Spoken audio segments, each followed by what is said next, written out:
Plan to make Pine Island roads safer. The city of Cape Coral partnered with FDOT on this. More than 1,200 people were hurt in crashes on that busy road in just the past 4 years' time. Wake News reporter Claire Galt live in the Cape for us this afternoon. Claire, you talked to the brother-in-law of a deputy who was killed on that road in 2011. What does he say about these changes? He is all for them, anything to save lives. He supports. Deputy Scott Wheeler died here on Pine Island Road 12 years ago. And for 12 years, his family has carried the weight of that loss. January 12th, 2011. Everybody remembers that day. All of Southwest Florida felt the loss of Lee County Sheriff's Office Deputy Scott Wheeler. Scotty was riding a motorcycle eastbound on Pine Island Road. And a young gentleman pulled out in front of him and was killed instantly. 12 years later, Deputy Wheeler's brother-in-law, Spencer Crutchley, told me the family still feels his loss. It's really hard to talk about it, especially with my kids, my family, his kids that I see every single day.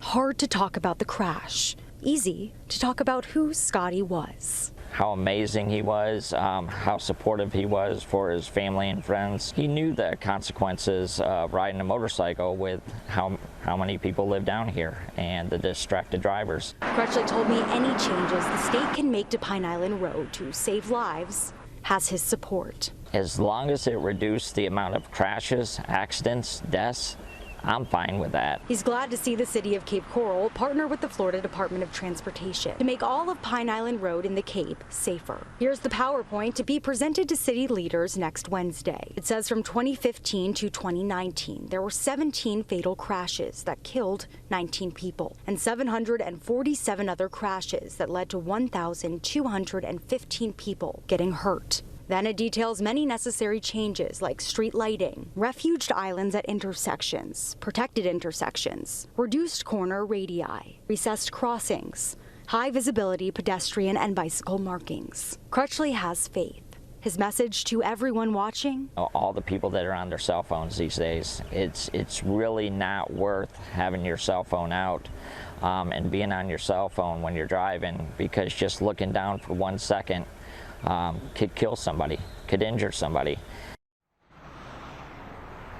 The changes will go before Cape City Council on October 18th. Crutchley told me he's excited to see safer roads. It's what Scotty would have wanted. Live in Cape Coral, Claire Galt, Wake News.